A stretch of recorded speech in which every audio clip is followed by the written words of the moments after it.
Hey everybody, Dana Shoaf, editor of Civil War Times Magazine. I'm back with Melissa Wynn, director of photography, behind the camera. We're using our new mics today. We sure hope everything works. And I've got Tim Talbott here, the Chief Administrative Officer for the Central Virginia Battlefields Trust. We just left Pelham's Corner, which is to my right or our south, about a mile or so in that direction. And I said we'd see in the afternoon, but we were passing the impressive Slaughter Pen Farm site. And I thought, we have to stop here. And on our way in, we saw folks from the American Battlefield Trust. They're down here filming as well. But Tim, this is sort of the southern part of the Battle of Fredericksburg. And this pits, Jackson's troops are on that ridge that you can see behind me, that sort of low ridge.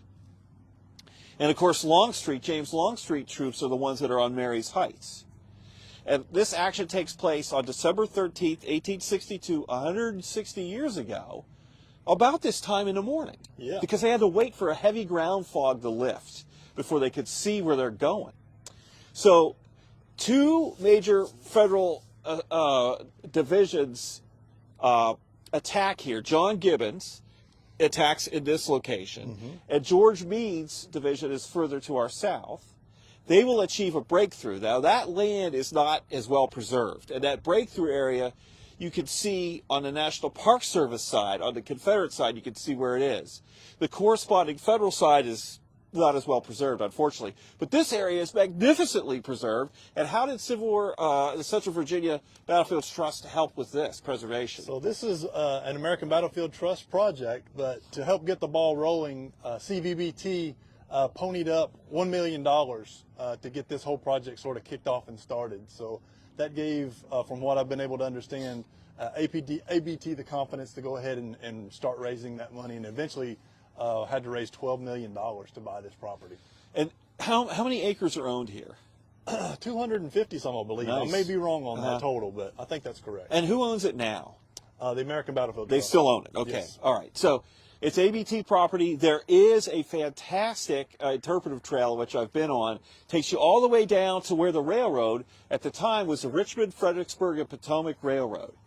And that ran across the foot of that ridge. And the rail lines are still there. That's correct. They're modern rail lines. They still run in the same place. And so the Federals actually will form up out on that Potomac, what am I thinking? The Fredericksburg-Richmond Road back here that you can see. The Federal assault columns will line up, align there, and then tell us a little bit about their advance across this ground. So they're going to meet pretty stiff resistance, especially on this end, Gibbons' men, largely from those troops from Lane's brigade, from Edward Thomas's Georgia brigade, off here to my left behind me. There's a little bit of a swale in the ground, but they're also going to receive Confederate artillery fire as well from what's known as the Bernard's Cabin area, which is now owned by the National Park Service, as well as Latimer's Knoll. So there's a couple of batteries of Confederate artillery that are also hammering these Federals as they're moving across this field, making it very difficult for them. Eventually on this property, there are going to be 5 men who receive the Medal of Honor for their actions during the day. Wow. And the thing is, Tim, this is what it looked like at Fredericksburg as well. It's all built up there now. But imagine that's Marye's Heights, because that's what the Federal troops down there faced as well. Open plains like this.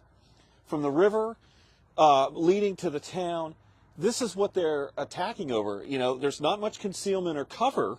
Once they get across and out of the town, they're in these open fields because it's agricultural. You don't get that sense down at Marye's Heights anymore because the town is built out, and you stand up there and you look and you see construction and houses.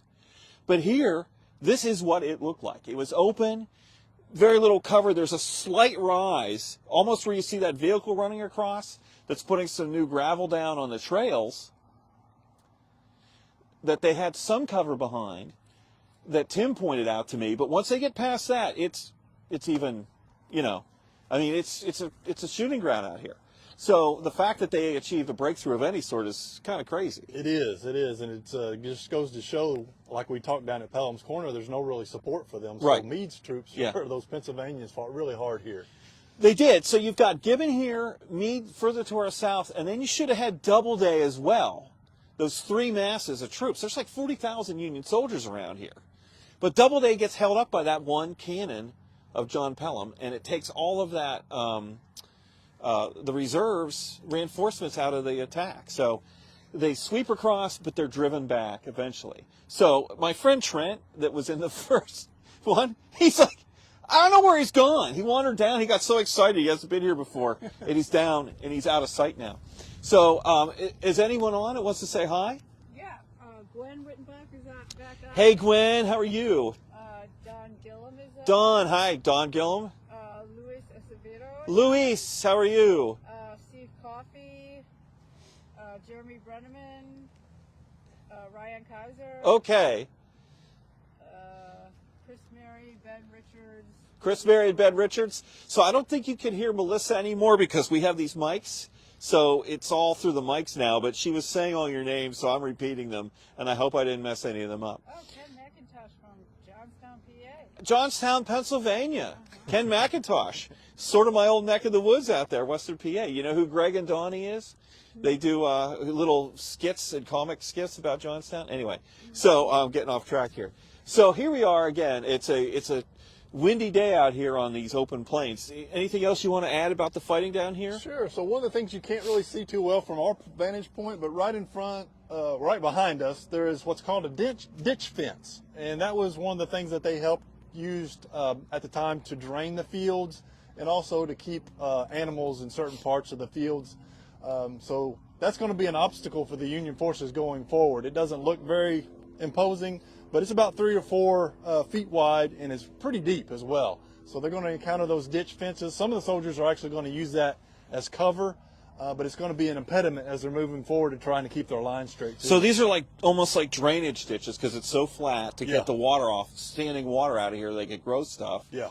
But they also serve as boundaries for animals, right? Mm-hmm. And so 3 feet, 4 feet wide, and they're at least... Oh, they're a good 3 or 4 feet deep as well. Yeah, so if you're in linear tactics, right, you're shoulder to shoulder, arm in arm, marching across the field, that's going to slow you down, getting in and out of that thing, especially if it's got water in it. And it would have been damp at least. Oh, yeah. Yeah. And so an impediment and also sort of a natural trench that these guys... And you can check out, there's the signage here is really good. You go down there and see a lot of... And those ditch fences are explained down there and a lot of cool stuff. So it's fantastic to see this land preserved. This adds exponentially to the story of Fredericksburg. Like I said, it's a portion of the battle that people really didn't understand until it was picked up and saved. It also gives you a sense of what the other area looked like during the war, how open it was.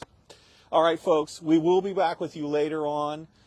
Today we're going to meet with some NPS people at the Visitor Center and talk about Mary's Heist and things up there. Thank you all for tuning in. This is Dana Shoaf and Melissa Wynn from Civil War Times and Tim Talbott from the Central Virginia Battlefields Trust. Check them out, cvbt.org. Okay? See you all soon.